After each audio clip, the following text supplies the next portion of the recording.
Europe Matin, le 7-9. Plus d'un an de pandémie et aujourd'hui, du recul finalement. De quoi dresser quelques bilans, comparer surtout les différentes stratégies entre pays. 8 chercheurs publient une étude comparative entre pays de l'OCDE, entre ceux qui ont opté pour le zéro Covid et ceux comme nous qui affirment qu'il faut vivre avec le virus. Vous allez l'entendre, cette étude n'est pas du tout tendre avec nous pays européens. Et parmi ces chercheurs, on retrouve Mickaël Olieu-Barton, mathématicien, économiste, maître de conférence à Paris-Dauphine. Le tête-à-tête. Mathieu Béliard.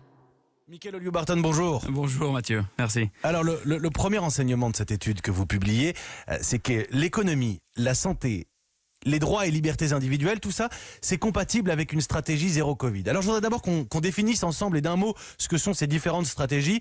Zéro Covid contre vivre avec le virus, on peut le dire comme ça ? Oui, alors zéro Covid, c'est un nom un peu provocateur.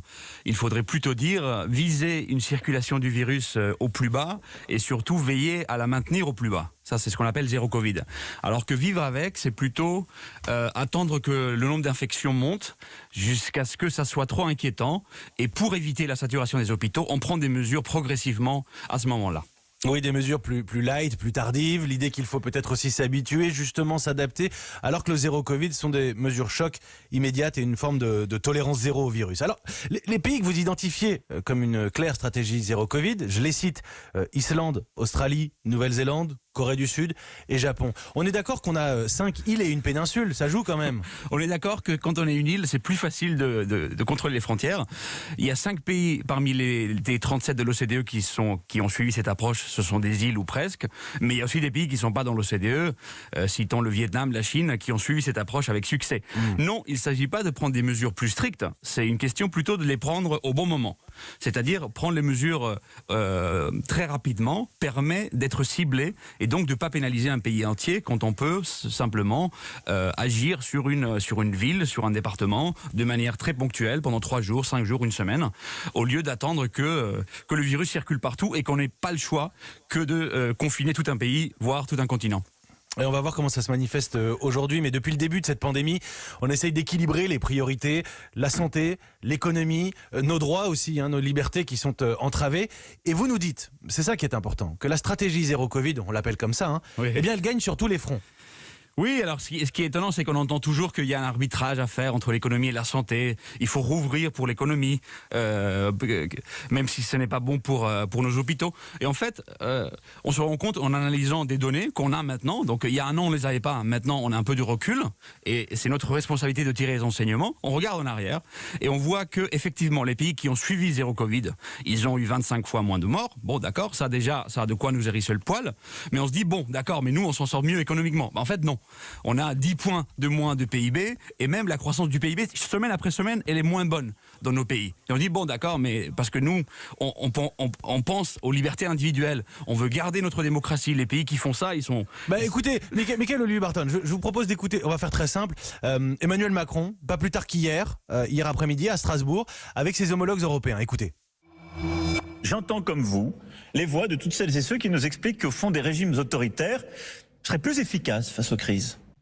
C'est sûr, si nous oublions les véritables conséquences des régimes autoritaires, les privations de liberté, les séquestrations d'opposants politiques, l'enfermement des journalistes ou des universitaires, on peut penser que c'est agréable quand ça n'est que théorique. Ils ont oublié la morsure du temps et de l'histoire, ceux-là qui défendent cette voie.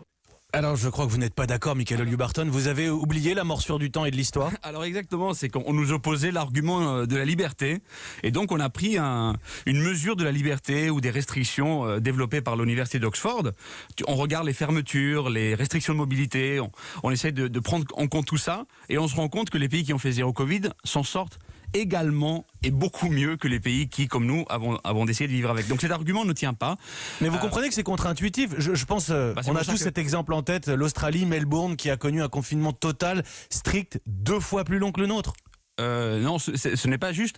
Alors, la différence avec l'Australie, c'est qu'ils ont fait un confinement pendant le mois d'août et septembre. À partir de là, il y a eu quelques petits confinements de 3 jours ici, d'une semaine là-bas, mais globalement, depuis le 1er novembre, l'Australie est revenue à un régime plutôt normal.